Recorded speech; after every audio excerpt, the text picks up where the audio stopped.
கர்த்தருக்கு மகிமை உண்டாவதாக. சின்னவன் 1000 சிறியவன் பலத்த ஜாதியும் ஆவான்.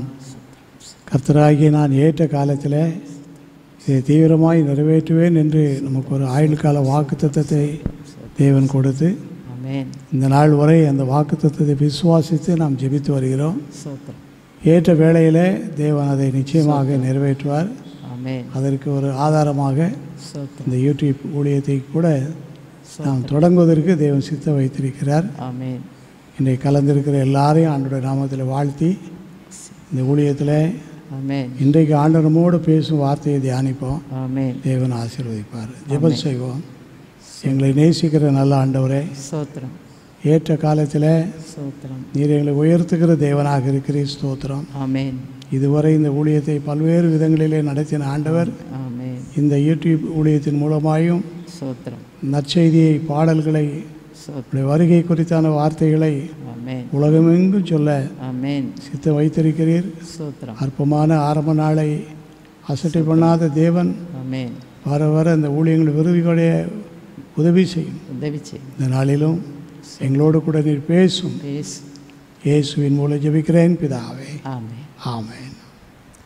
கர்த்தர் உன்னை உயர்த்துவார், கருத்தாய் உன்னை நடத்துவார், காலமெல்லாம் கரம் பிடிப்பார். கலங்காதே மகனே, நீ கலங்காதே மகளே. கர்த்தர் உன்னை உயர்த்துவார், கருத்தாய் உன்னை நடத்துவார், காலமெல்லாம் கரம் பிடிப்பார். கலங்காதே மகனே, நீ கலங்காதே மகளே.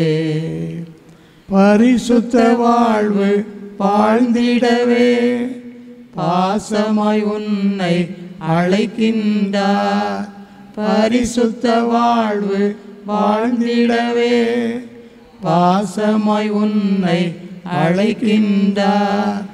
யோசேப்பை உயர்த்தின தேவன் உன்னை பெரியவனாக்கி ஆசீர்வதிப்பார். யோசேப்பை உயர்த்தின தேவன் உன்னை பெரியவனாக்கி ஆசீர்வதிப்பார். கர்த்தர் உன்னை உயர்த்துவார், கருத்தாய் உன்னை நடத்துவார், காலமெல்லாம் கரம் பிடிப்பார். கலங்காதே மகனே, நீ கலங்காதே மகளே. ஆண்டவருக்கு ஸ்தோத்திரம். இந்த நாளிலே நாம் தியானிக்க இருக்கிற வார்த்தை அப்போஸ்தலனாகிய பரிசுத்த பேதுரு எழுதின முதலாவது நிருபம் 5வது அதிகாரம் 6வது வசனம். 1 பேதுரு 5வது அதிகாரம் 6வது வசனம். ஆகையால் ஏற்ற காலத்திலே தேவன் உங்களை உயர்த்தும்படிக்கு அவருடைய பலத்த கைக்குள் அடங்கியிருங்கள். ஆகையால் ஏற்ற காலத்தில் தேவன் உங்களை உயர்த்தும்படிக்கு அவருடைய பலத்த கரத்துக்குள் அடங்கியிருங்கள். ஆண்டவர் இந்த நாளிலே நம்ம எல்லாரையும் ஆசீர்வதிக்க போகிறார். ஆசீர்வாதம் வேத வசனத்தின் அடிப்படையில் நாம் ஆசீர்வாதங்களை பெற்றுக்கொள்ள இருக்கிறோம். ஆண்டவர் நம்மை உயர்த்த வேண்டுமானால் அவருடைய பலத்த கரத்துக்குள்ளாக நாம் அடங்கியிருக்க வேண்டும், அல்லது அவருடைய விருப்பத்தை நிறைவேற்றுகிறவர்களாக நாம் காணப்பட வேண்டும். அவ்விதமாக நாம் காணப்படும் போது தேவன் நம்மை சரியான நேரத்தில் உயர்த்துவார். என்னென்ன காரியங்களிலே தேவன் நம்மை உயர்த்துவார் என்று நாம் வேதத்தில் வாசிக்கும்போது, முதலாவது நம்ம எல்லாருமே ஊழியர்களாக இருக்கிறபடியினால் நம்ம எல்லாரும் என்ன விரும்பி வருவோம், நம்முடைய ஊழியத்தில் நல்ல மாற்றங்கள் வரணும், ஊழியத்தில் நல்ல திருப்பங்கள் வரணும், ஊழியத்தில் நிறைய அதிசயங்கள் நடக்கணும் என்றெல்லாம் மிகுந்த ஆர்வத்தோடு வருவோம். ஆண்டவரும் அதை ஏற்றுக்கொள்ள சித்தமுள்ளவராக இருக்கிறார்.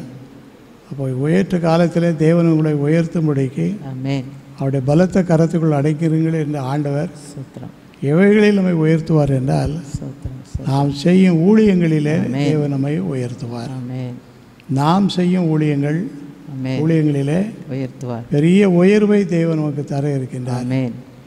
ஒருவேளை நாம் நினைக்கலாம், நான் செய்கிற ஊழியத்தில் அப்படி என்ன உயர்வு வரப்போகுதுன்னு சொல்லி நினைக்கலாம். ஆனால் ஆண்டவருடைய வார்த்தை ஒரு காலம் பொய்யாய் போகாது. ஆமென். அவருடைய வார்த்தை சத்தியம். அப்படியே நடக்கும். அவருடைய வார்த்தையை யாரும் மாற்ற முடியாது. ஆமென். நாம் விசுவாசத்தோடு ஆண்டவர் நமக்கு கொடுக்கும் ஊழியங்களை செய்து வருவோமானால் ஸ்தோத்திரம். ஏற்ற காலத்தில் நீங்களும் நானும் நாம் எல்லாரும் செய்து கொண்டிருக்கின்ற ஊழியங்களில் தேவன் நமக்கு ஒரு உயர்வை தருவார். ஆமென். ஆமென். ஆமென். அப்படியாக வேதத்தின் அடிப்படையில் ஊழியத்தில் உயர்த்தப்பட்ட அநேகர் உண்டு. ஆமென். பரிசுத்த பேதுருவை நாம் உதாரணமாக எடுத்துக்கொள்ளலாம். அவர் மிகவும் சோர்ந்து போனவராக காணப்பட்டார். ஆமென். ஊழியத்தை விட்டு விலகி செல்ல வேண்டும் என்கிற எண்ணம் கூட அவருக்கு வந்தது உண்டு. ஆமென். ஆனால் ஆண்டவர் அவரை உயர்த்த சித்த வைத்துள்ளார். ஆமென். அவருடைய ஊழியத்தை கர்த்தர் ஆசீர்வதித்து ஸ்தோத்திரம். அவருடைய சோர்வுகள் எல்லாவற்றையும் எடுத்துவிட்டு ஆமென். ஊழியத்துக்காக அனுப்பினார். அப்போஸ்தலர் நடவடிக்கைகளின் புஸ்தகம் ஸ்தோத்திரம். 9வது அதிகாரம் 33வது வசனத்தை வாசித்து பார்க்கும்போது ஆமென். அப்போஸ்தலர் 9:33 ஸ்தோத்திரம். அங்கே 8 வருஷமாய் ஸ்தோத்திரம். கட்டில் மேல் திமிர்வாதம் உள்ளவனாய் கிடந்த ஸ்தோத்திரம். ஐனேயா என்னும் பெயருள்ள ஒரு மனுஷனை கண்டார். ஆமென். ஒரு ஊழிய பாதையில் சென்று வரும்போது 8 வருஷமாக ஆமென். திமிர்வாதம் என்கிற பலவீனத்தினாலே தாக்கப்பட்ட ஒரு மனுஷனை, அவருடைய பெயர் ஐனேயா. ஆமென்.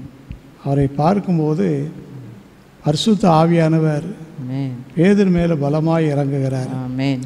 ஏனென்றால் ஊழியத்திலே நம்மை ஆசீர்வதிக்கிற ஆண்டவர், ஸ்தோத்திரம். ஊழியத்திலே நம்மை உயர்த்துகிற ஆண்டவர் ஆமென். பேதுருவை உயர்த்த தொடங்குகிறார். ஆமென்.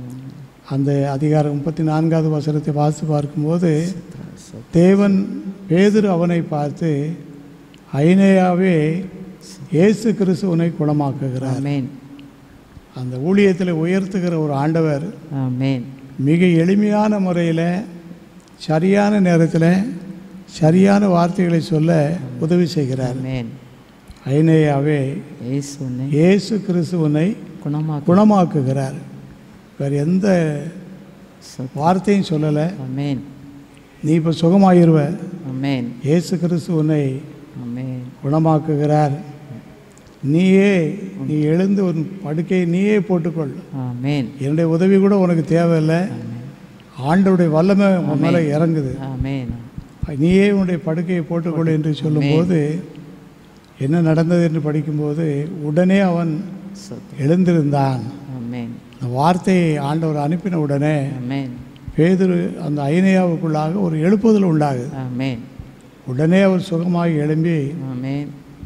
அந்த அவருடைய ரிசல்ட்டை வாசித்து பார்க்கும்போது 35வது வசனம், லித்தாவிலும் சாரோனிலும் குடியிருந்தவர்கள் எல்லாரும் அவனை கண்டு கர்த்தரிடத்தில் திரும்பினார்கள். ஆமென். நம்முடைய நோக்கம் என்னன்னு சொன்னால் ஜனங்கள் கர்த்தரண்டை திரும்பணும். ஆமென். வியாதிஸ்தர்கள், ஆடு உள்ளவர்கள், பலவீனமானவங்க, சோர்ந்து போனவங்க, தளர்ந்து போனவங்க, எல்லாரால் கைவிடப்பட்டவங்க, இப்படி பல விதமான ஜனங்கள் இருந்தாலும் எல்லாரையும் குணமாக்கவும் ஆண்டவருடைய சித்தம் உண்டு. ஆமென். ஏற்ற காலத்திலே தேவன் உங்களை உயர்த்தும்படிக்கு அவருடைய பலத்த கரைக்குள் அடங்கியிருங்கள். ஆண்டவராகிய கர்த்தர் பேதுருக்கு நல்ல வசனத்தை கொடுத்து அவருடைய பலத்த கரத்துக்குள்ளாக அடங்கியிருந்து சேவிக்க உதவி செய்தபடியினால் ஐனேயாவே இயேசு கிறிஸ்துவனை குணமாக்குகிறார், நீயே உன் படுக்கை எடுத்துக்கொண்டு போ என்று சொல்லி சொன்ன வசனம் அவனை அப்படியே நிறைவேற்றியது.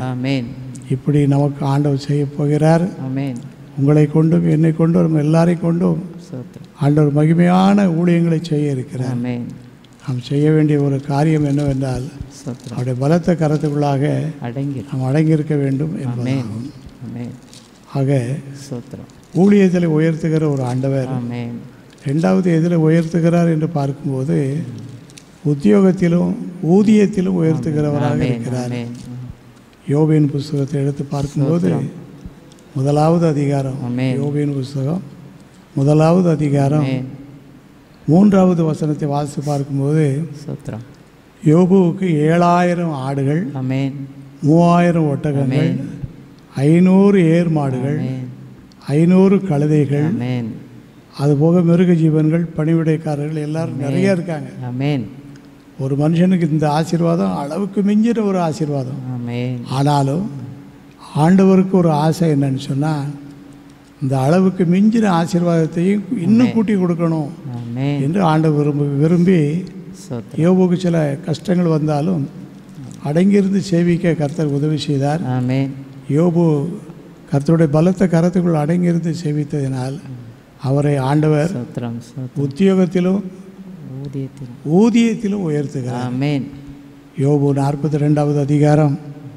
2வது வசனத்தை வாசிக்கும்போது, தேவரீர் சகலத்தையும் செய்ய வல்லவர், நீ செய்ய நினைத்தது தடைபடாது என்று சொல்கிறார். ஆமென் ஆண்டவர் சகலத்தையும் செய்ய வல்லவர். ஆமென் அவர் செய்ய நினைத்த காரியம் தடைபடாமல் நடக்கும். ஆமென் எப்படி நடந்தது என்று படிக்கும்போது, ஸ்தோத்திரம். கர்த்தர் அவருடைய முன்னிலைமை பார்க்கிலும் அவருடைய பின்னிலைமையை இரட்டத்தனையாக ஆமென் ஆசீர்வதித்தார் என்று வேதத்தில் வாசிக்கிறோம். ஆமென் அதன்படி அதில் போடப்பட்டிருக்கிற பட்டியலை வாசித்து பார்க்கும்போது ஸ்தோத்திரம். 12வது வசனம், கர்த்தர் யோபின் முன்னிலைமையை பார்க்கிறோம், ஆமென் அதன் பின்னிலைமையை ஆசீர்வதித்தார். ஆமென் 10000 ஆடுகள், ஆமென் 6000 ஒட்டகங்கள், 1000 ஏர்கள், ஆமென் 1000 கழுதைகள் போன்றவைகள் எல்லாம் இதை நிர்வாகம் செய்யக்கூடிய பணிவிடைக்காரர்கள் எல்லாரையும் ஆண்டவர் யோபு கொடுக்கிறார். ஆமென் ஆகையால் ஏற்ற காலத்தில் தேவன் உங்களை உயர்த்தும்படிக்கு அவருடைய பலத்த கரத்துக்குள்ளாக அடங்கியிருங்கள். ஆமென் கஷ்டமாக இருக்கேன்னு சொல்ல வேண்டாம், ஆமென் கஷ்டமாக தான் இருக்கும். இருந்தாலும் ஸ்தோத்திரத்தோடு நாம் கடந்து வரும்போது ஸ்தோத்திரம். ஆண்டவர் வழி நடத்துகிறவராக இருக்கு.